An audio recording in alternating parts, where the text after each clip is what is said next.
Hello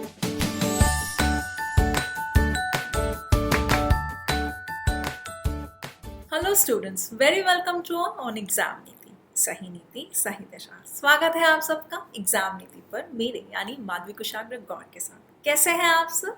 I hope आप ठीक हैं और IBPS प्रयोग की एकदम जमकर प्रिपरेशन कर रहे हैं। तो चलिए बढ़ चलते हैं आज के सेशन की तरफ और देखते हैं कि आज कौन से ऐसे मिसलिनियस क्वेश्चंस आए हैं जिनकी प्रैक्टिस में आप अपने आप को तैयार कर सकते हैं और चेक कर सकते हैं कि आपकी प्रिपरेशन किस लेवल की चल रही है। ठीक, तो सबसे पहले डायरेक्शन ये कहती हैं कि आपको फ्रेज रिप्लेसमेंट के क्वेश्चन सॉल्व करने हैं जिनमें कि सेंटेंस में एक फ्रेज बोल्ड है, हाईलाइटेड है। आपको चेक करना है कि क्या वो ठीक लिखी है तो फिफ्थ ऑप्शन को चूज कर लीजिएगा, नो करेक्शन रिक्वायर्ड। अगर नहीं तो बाकी चार ऑप्शंस में से जो ऑप्शन ठीक हो उसे चूज करके अपना आंसर सिलेक्ट कर लीजिएगा। आई होप मेरी बात, मेरे डायरेक्शंस क्लियर है आपको। चलिए अब बढ़ चलते हैं फर्स्ट क्वेश्चन की तरफ और 5 सेकंड के अंदर इसे सॉल्व कीजिए। बहुत ज्यादा टफ नहीं है, तैयारी यहीं से करनी है, प्रैक्टिस यहीं पर करनी है, जवाब यहीं देना है और लास्ट में कमेंट बॉक्स में कमेंट कर बताना है कि मैम आज मेरे 10 आउट ऑफ 10 आए, 10 आउट ऑफ 9 आए, 10 आउट ऑफ 8 आए। अगर 2 भी आए हैं ना तो बताइएगा जरूर। चलिए जल्दी से सॉल्व कीजिए।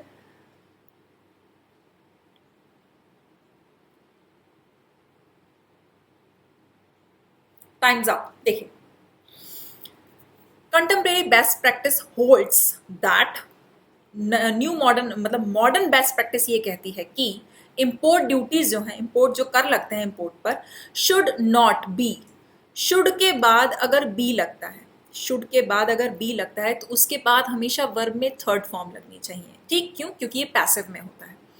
पैसिव में will be, would B, shall B, should B के बाद वर्ब की थर्ड फॉर्म लगती है। किसमें? पैसिव में। लेकिन एक्टिव में क्या होता है? सीधे सीधे will, would, shall, should, can, could, may, might और वर्ब की थर्ड फॉर्म लग जाती है। ठीक, ये बात नोट करके अपने पास लिख लीजिए, रख लीजिए। एक्टिव होगा तो विल के साथ, वुड के साथ जितने भी मॉडल्स होते हैं, will, would, shall, should, can, could, may, might, सबके बाद वर्ब की first form, I am so sorry, first form लगती है। ठीक, लेकिन पैसिव में will, would, shall, should, can, could, may, might, must जितने भी मॉडल्स होते हैं उनके बाद बी लगता है और फिर थर्ड फॉर्म आती है। क्लियर हो गया? मॉडल्स के बाद हमेशा फर्स्ट फॉर्म और अगर पैसिव में है तो बी लगकर वर्ब की थर्ड फॉर्म। तो यहां पर लिखा है शुड नॉट बी, नहीं किए जाने चाहिए, इंपोर्ट ड्यूटीज नहीं लगनी चाहिए, शुड नॉट बी व्यूड आएगा, नॉट बी व्यूइंग गलत हो गया, नॉट बी व्यूड हो सकता है हमारा आंसर और नॉट बी व्यू रॉन्ग हो गया। नेवर व्यूड, शुड के बाद नेवर लग गया, शुड नेवर व्यूड, वो तो ठीक है लेकिन बात तो पैसिव की चल रही है कि इंपोर्ट ड्यूटीज को नहीं देखा जाना चाहिए। सब्जेक्ट नहीं मिल रहा है हमें, ये नहीं बता रहे कि कौन ना देखे।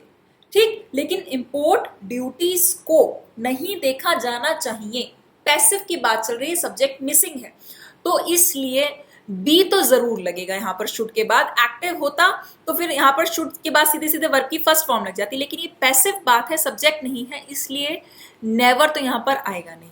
ठीक, क्योंकि बी तो है नहीं, मिसिंग है। दूसरा, शुड अगर एक्टिव में बात करते भी तो भी शुड के बाद वर्ब की क्या आती है?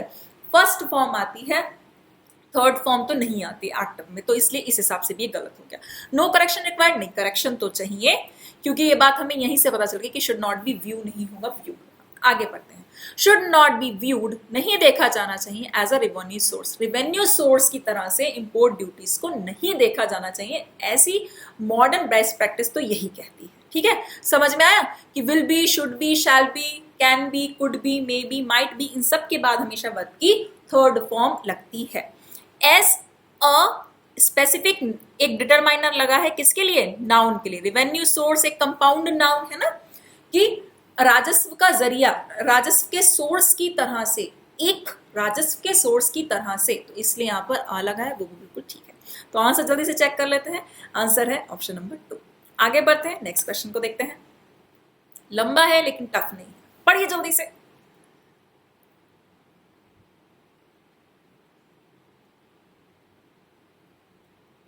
Times up. देखिए, imagine that you have an identical twin.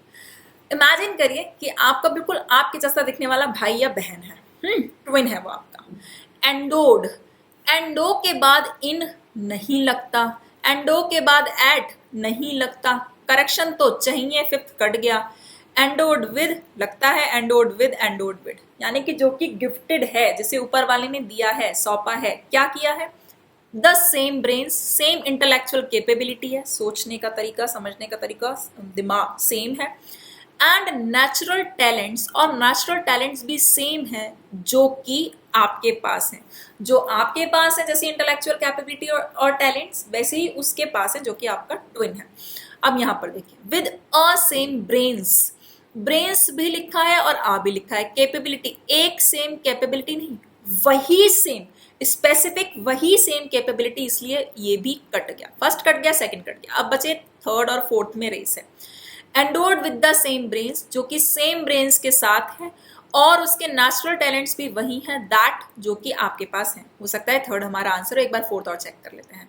Endowed with the same brains but, लेकिन नेचुरल टैलेंट्स, यहां पर बट नाम के कॉन्ट्रास्टिंग कंजंक्शन की जरूरत नहीं है, हमारा ट्विन है तो बिल्कुल हमसा होगा, यही लिखा हुआ है कि हमें ऐसा इमेजिन करना है, तो इसलिए हमारा आंसर है ऑप्शन नंबर थर्ड। जल्दी से चेक कर लेते हैं, बिल्कुल ठीक, ऑप्शन नंबर थर्ड हमारा करेक्ट आंसर है। आगे बढ़ते हैं, पढ़िए जल्दी से,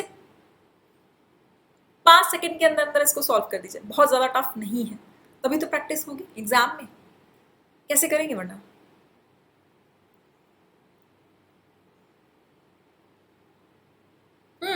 चलिए, indirect tax revenue we need should be come from the, वो इनडायरेक्ट टैक्स रेवेन्यू जो कि हमको चाहिए, जिसकी हमें जरूरत है, कहां से आना चाहिए, वो आना चाहिए एक लम्प सम फिक्स्ड जीएसटी से, नॉन डिस्टॉर्शनरी जीएसटी से, which is now clearly on the horizon, जो कि अब क्लियरली होराइजन पर है।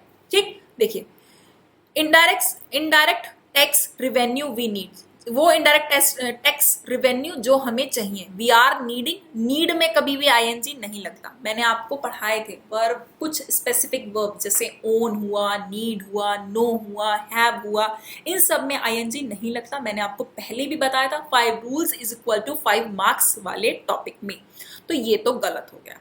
चलो सेकंड कंसीडर करते हैं, वी नीड जो कि हमें चाहिए, शुड कम फ्रॉम, अब इनडायरेक्ट टैक्स रिवेन्यू सीधे सीधे एक सब्जेक्ट है ना, सीधे सीधे एक सब्जेक्ट है, यानी कि ये एक्टिव सेंटेंस है, और एक्टिव वॉइस में जब कोई सेंटेंस होता है तो वहां पर should be, would be, could B, इनके बाद मतलब वो नहीं लगता, एक्टिव में सीधे सीधे मॉडल के बाद वर्ब की फर्स्ट फॉर्म लगती है, इसलिए यहां पर बी की जरूरत नहीं है। ठीक, इसलिए करेक्शन तो चाहिए ही चाहिए, ये वाला ऑप्शन गया।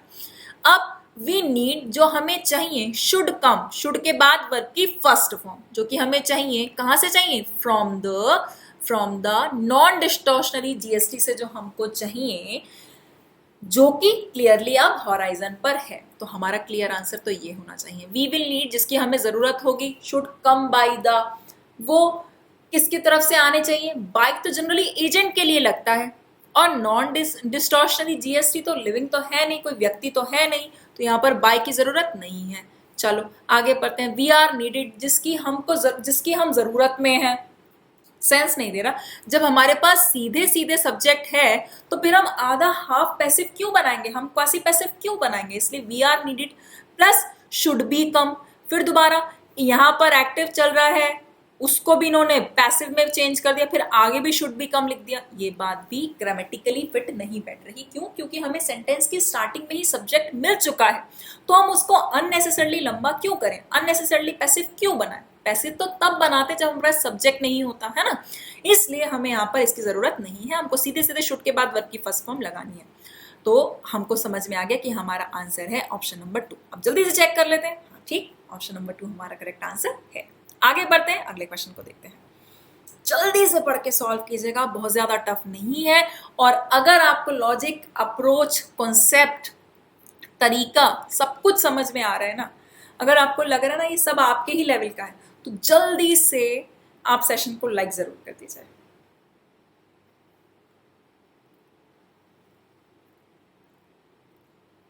Times up. पीपल रिकॉग्नाइज्ड, लोगों ने पहचाना कि हमारा साइज, हमारी विविधता और हमारी जो डेमोक्रेटिक पॉलिटी है, ये इम्पोज करते हैं स्पेशल कॉन्स्ट्रेंट्स, कुछ स्पेशल बाधाएं ये पोज करते हैं, लोगों पर लगाते हैं, एंड और हमने we had done well gave those constants, और हमने काफी अच्छा परफॉर्म किया है इन कॉन्स्टेंट्स के होते हुए भी हमने काफी अच्छा परफॉर्म किया है। मतलब एक देश में रहते हुए हमारी भाषाएं बहुत सारी हैं, हम बहुत सारे जो है साइज है कि कोई किसी राज्य में कितने लोग रहते हैं, किसी राज्य में कितने सारे लोग रहते हैं, है ना। हमारी डेमोक्रेटिक पॉलिटी भी डिफरेंट डिफरेंट है, हमारे नेता भी अलग है, हमारी पार्टीज भी अलग है, सब कुछ डिफरेंट है। तो इसकी वजह से काफी सारे कॉन्स्टेंट्स हैं, तो बैरियर तो हैं, बावजूद इनके हमने काफी अच्छा परफॉर्म किया है। चलो अब देखते हैं, वी आर डूइंग, ऊपर है पास्ट टेंस, नीचे आए प्रेजेंट, बात नहीं बनती। ठीक, अब लिखा है we had done well gave those constants, gave हमने अच्छा किया, कॉन्स्टेंट्स दिए, कोई लॉजिक नहीं बन रहा, इसलिए नो करेक्शन रिक्वायर्ड, तो इसका आंसर होगा नहीं। आगे बनते हैं, we had done well given these constants, हमने काफी अच्छा परफॉर्म किया है, वी हैड डन वेल काफी अच्छा परफॉर्म किया था, given these constants, in constants के होते हुए भी, इन बैरियर्स के होते हुए भी हमने काफी अच्छा परफॉर्म किया था। आगे बढ़ते हैं, वी हैव डन वेल, हमने बहुत अच्छा परफॉर्म किया था, कॉन्स्टेंट्स देते हैं, क्या देते हैं कॉन्स्टेंट्स, गलत। ये इस गिवन का मतलब तो है कि होते हुए भी, कहते हैं ना गिवन द कंडीशन, कंडीशन होते हुए भी, आई परफॉर्म वेल, मैंने बहुत अच्छा परफॉर्म किया, या गिवन द कंडीशन दैट, ये कंडीशन होते हुए भी, आगे जो भी कंडीशन हो और मैंने ऐसा कर लिया, है ना। तो ये गिव्स का तो कोई सेंस यहाँ पर बैठता नहीं है। आगे देखिए, are done, we are done, क्या मतलब है, वी आर डन मतलब हम कंप्लीट हो चुके हैं, हमारा हम लिख रहे थे, हम लिखते लिखते पूरा कर दिया, वी आर डन, या जो हम काम कंप्लीट करते हैं वो हो गया, वी आर डन, हम हो चुके हैं, या हम खत्म कर चुके हैं, हम क्या खत्म कर चुके हैं, तो इसलिए इसका सेंस भी नहीं बैठता। दैट टू ये प्रेजेंट में है, और बात यहाँ पर किसकी चल रही है, ऊपर देख लीजिए, वर्ब की पास्ट फॉर्म लगी है, तो यानी कि सिंपल पास्ट की बात है ना। पास्ट फॉर्म है, V2 फॉर्म है, यानी कि सिंपल पास्ट है, तो या तो इसके आगे पास्ट परफेक्ट जुड़ेगा या सिंपल पास्ट जुड़ेगा, प्रेजेंट तो कहीं से कहीं तक नहीं जुड़ेगा, इसलिए फर्स्ट एलिमिनेट हो गया, नो करेक्शन रिक्वायर्ड भी एलिमिनेट हो गया, फोर्थ भी एलिमिनेट हो गया, बचा सेकंड एंड थर्ड। थर्ड में वंस अगेन लिखा होता गिव्स, क्योंकि उसमें प्रेजेंट आ गया, कोई सेंस नहीं दे रहा, तो हमें पता चला ग्रामेटिकली हमारा जो सही ऑप्शन है वो है ऑप्शन नंबर 2। जल्दी से आंसर चेक करते हैं, जी हाँ ठीक, ऑप्शन नंबर 2 आपका करेक्ट आंसर है। अब बात करते हैं फिफ्थ क्वेश्चन की, जल्दी से पढ़ लीजिए।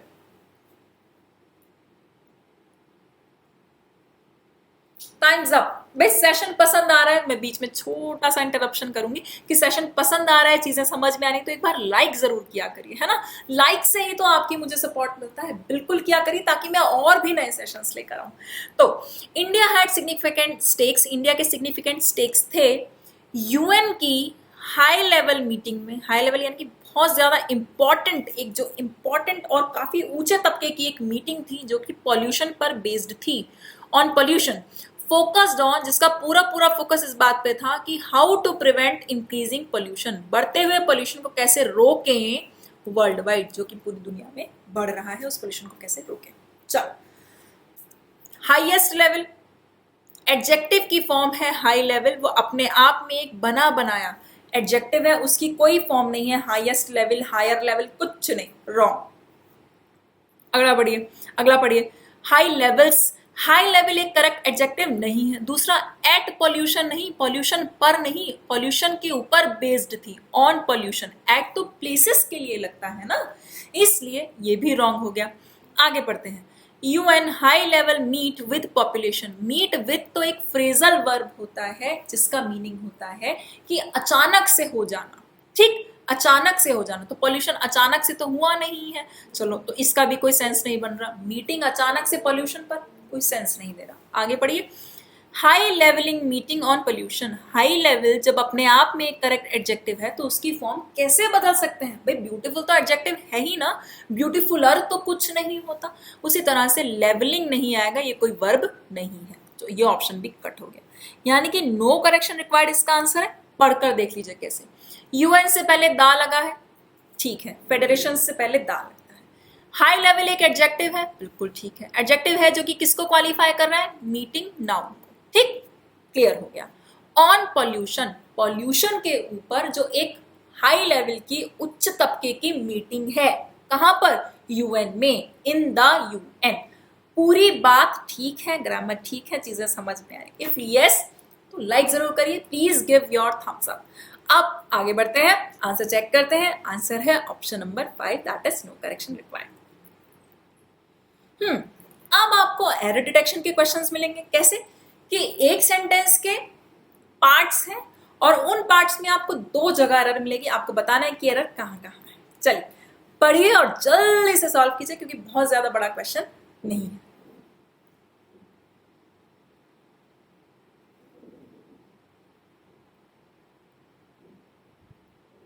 टाइम्स अप, क्योंकि बहुत ज्यादा टफ तो था नहीं। देखिए, with the mortality rate in the valley, यानी कि घाटी में जो मृत्यु दर है, एज एज एज और एज के बीच में पॉजिटिव डिग्री का एडजेक्टिव आना चाहिए।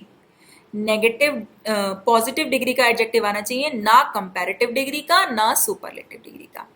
एज गुड एज बेटर नहीं होता, एज हाई एज हायर नहीं होता, as intelligent as bright as brighter नहीं होता। क्लियर हो गया?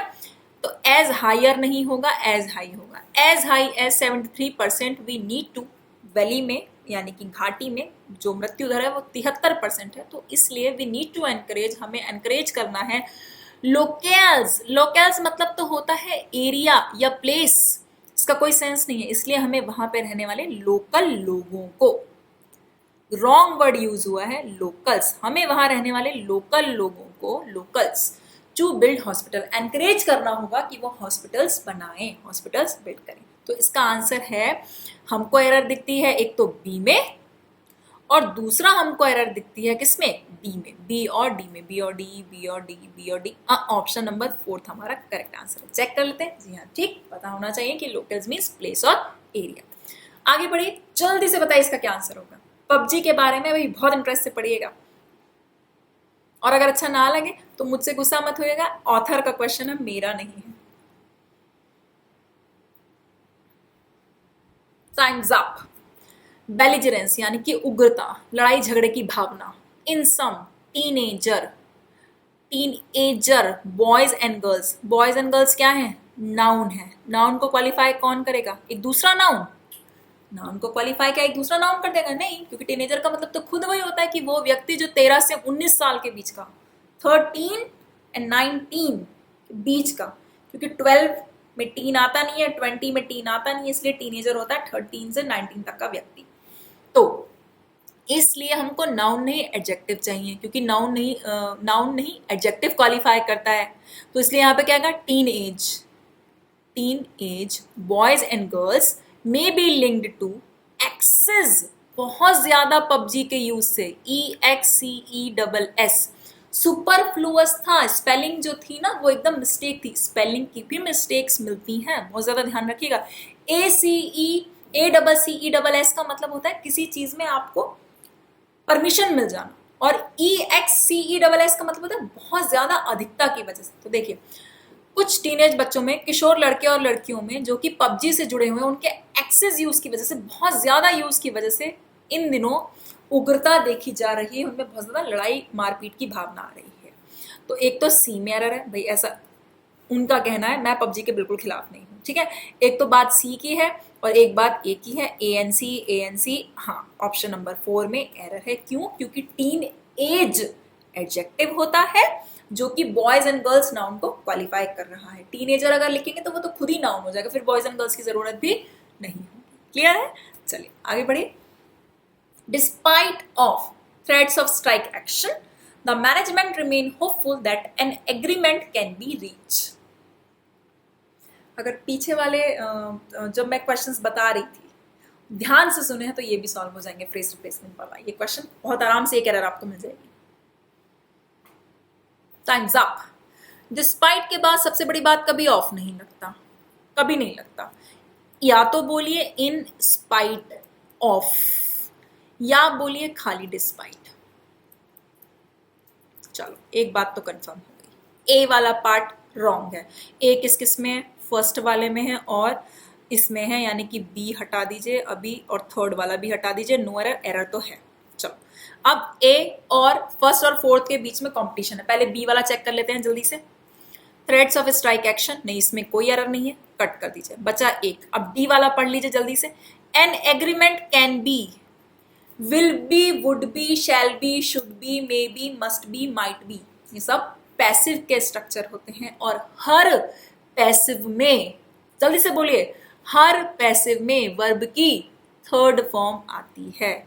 Every passive structure takes the third form of the verb, है ना। तो इसलिए कैन बी रीच नहीं होगा, कैन बी रीच्ड होगा। ए एंड डी करेक्ट आंसर है, हमको एरर भी मिल गई, समझ में आ गई। नेक्स्ट क्वेश्चन, आज के सेशन का सेकंड लास्ट क्वेश्चन है, जल्दी से पढ़िए, जल्दी से सॉल्व कीजिए। Over 30% into the population feel that if government had taken some corrective measures earlier, the pandemic could have averted.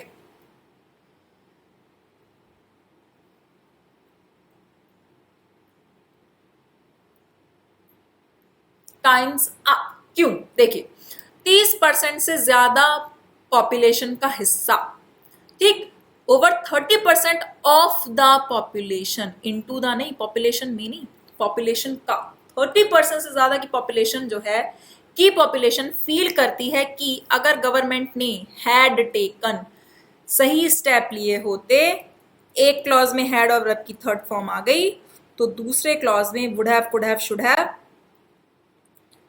और वर्ब की थर्ड फॉर्म लगती है। इफ क्लॉज के साथ तो हैड लगता है और दूसरे क्लॉज के साथ ये लगता है, ये कहलाते हैं कंडीशनल सेंटेंसेस। यहाँ पर कंडीशन होती है, सुना है ना, स्टेशन पर अगर तुम समय से आए होते तो तुम्हारी ट्रेन नहीं छूटती, अगर डॉक्टर समय पर आया होता तो मरीज बच सकता था या मरीज को बचाया जा सकता था। एक कंडीशन होने पर दूसरी कंडीशन फुलफिल होती है, ठीक। तो देखिए, इफ गवर्नमेंट हैड टेकन, ये तो ठीक है, आगे बढ़िए। सम करेक्टेड मेजर्स, अगर कुछ सही मेजर्स लिए होते पहले, तो जो पेंडेमिक है कुड हैव, लेकिन हमें एक बात भी पता है, वैसे तो कुड हैव के साथ वर्ब की थर्ड फॉर्म लगनी चाहिए, लेकिन could have, would have, should have, अगर गवर्नमेंट ने सही स्टेप लिए होते तो महामारी को टाला जा सकता था। कौन टालता ये नहीं पता, ठीक। अगर गवर्नमेंट सही स्टेप लेती तो महामारी को टाला जा सकता था। कौन टालता? सब्जेक्ट गिवन नहीं है, इसलिए पैसिव यूज हुआ है, इसकी वजह से यहाँ पर कुड हैव अवर्टेड नहीं आएगा, कुड हैव बीन अवर्टेड, टाला जा सकता था। ध्यान से सुनिए, pandemic, the pandemic could have been averted. क्यों? क्योंकि पैंडेमिक को टाला जा सकता था। किसने टाला ये नहीं बताया, और हु, व्हाट और हुम का जवाब देता है तो वो नाउन होता है, वही सब्जेक्ट होता है, सब्जेक्ट तो गिवन है नहीं, इसलिए क्लियर है कि यहाँ पैसिव बनेगा। और पैसिव में will be, would be, could be या would have, could have, should have, इन सब के बाद क्या लगा होता है?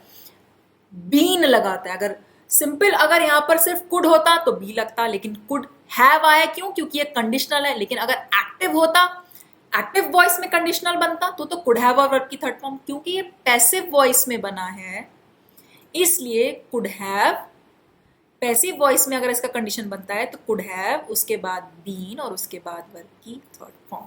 अगर मेरे कहने से या मेरे बोलने से आप कंफ्यूज हो गए तो आई होप मेरे लिखने से आपको ज्यादा समझ में आ गया कि एक्टिव में अगर कुड हैव और वर्ब की थर्ड फॉर्म होती है तो पैसिव में could have been plus verb की थर्ड फॉर्म होती है। समझ में आ रहा है? तो बहुत अच्छी बात है, नोट्स बनाते चलें, लिखते चलें, स्टार मार्क कर लें जो बात बहुत ज्यादा इंपॉर्टेंट हो, ठीक। और एक बात मन में रखें कि अब नहीं भारी इंग्लिश की तैयारी, तो बिल्कुल भारी नहीं होगी इंग्लिश की तैयारी, ठीक। चलिए आगे बढ़ते हैं और आज के सेशन का लास्ट क्वेश्चन देखते हैं। Answer option number 3, A and D. A में एरर है ऑफ आएगा और डी में एरर क्या है? Could have been averted. आगे लास्ट क्वेश्चन देखते हैं।